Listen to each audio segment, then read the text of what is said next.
A paz do Senhor, amados irmãos, eu trago um vídeo especial para o nosso canal, falando sobre cinco eventos que estão na Bíblia Sagrada, que são confirmados pela ciência. E o primeiro é a Arca de Noé.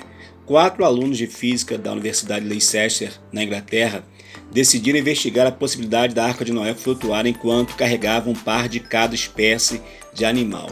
Para isso, eles seguiram as instruções que estavam na Bíblia e eles converteram os cúbitos da medida utilizada na Bíblia para centímetros e chegaram à medida da arca, que foi 145 metros de comprimento, 24 metros de largura e 14 metros de altura.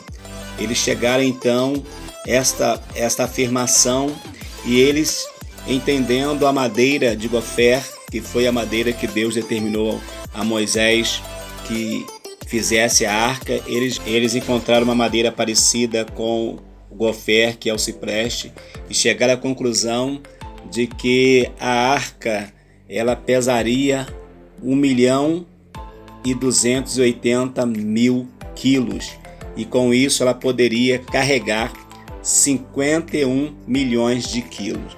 Então chegou à conclusão que seria possível sim ela carregar um casal de cada animal. E também ela só precisaria ter uma densidade menor do que a densidade da água. E de fato isso aconteceu. No Evangelho de João, capítulo 9, Jesus ele vai curar um cego de nascença, e ao curar o cego, ele vai falar com esse cego para que possa ir ao tanque de Siloé e ali lavar os seus olhos. E ele, a partir dali, ele começa a enxergar. Alguns acreditavam ser uma alegoria, ser somente uma história e não algo real, mas foi descoberto por alguns encanadores na cidade velha de Jerusalém, exatamente como está descrito na Bíblia. Encontraram o tanque de Siloé, esse reservatório, confirmando assim o milagre. Aí nós vamos entender que não foi uma alegoria, mas foi algo real que de fato aconteceu. O tanque de Siloé está aí para confirmar mais um milagre do Novo Testamento. A muralha do rei Salomão. Segundo o primeiro livro dos reis do Antigo Testamento, há o relato que o rei Salomão ordenou a construção de uma muralha em Jerusalém.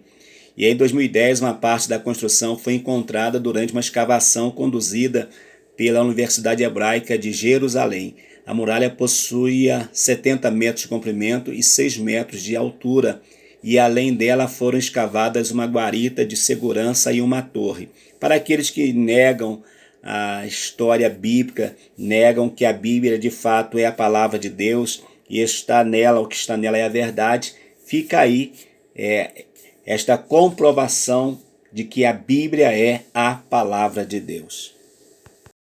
Esse relato é sobre a construção da Torre de Babel, a torre onde teve a confusão das línguas, quando Deus manda, após o dilúvio, eles irem povoar a terra, mas eles quiseram fazer uma torre que tocasse o céu.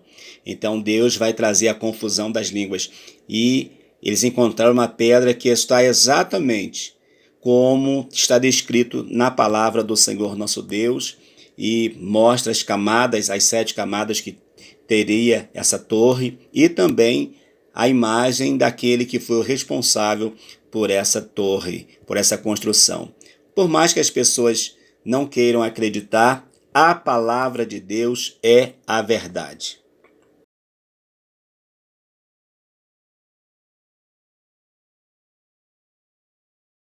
Há atualmente muitas pessoas que querem dizer que o Novo Testamento é uma fraude, é uma mentira.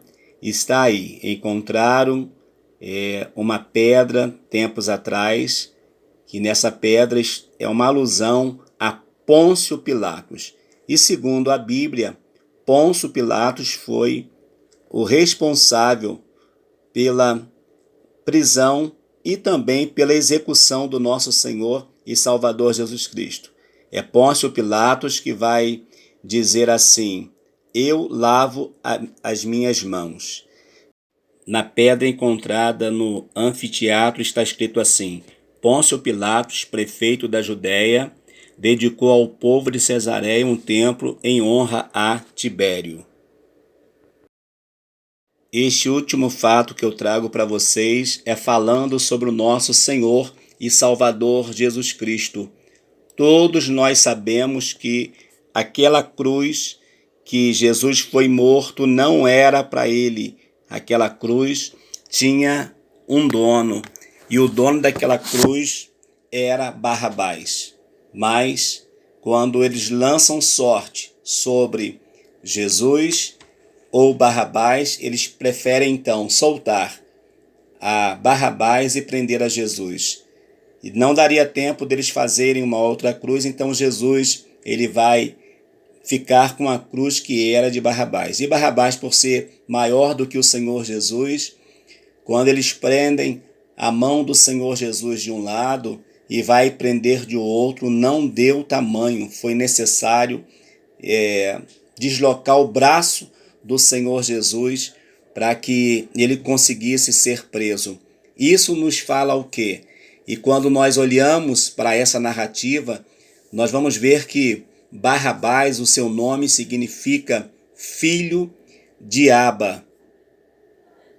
Ou seja, Barrabás, ele é o filho do Pai.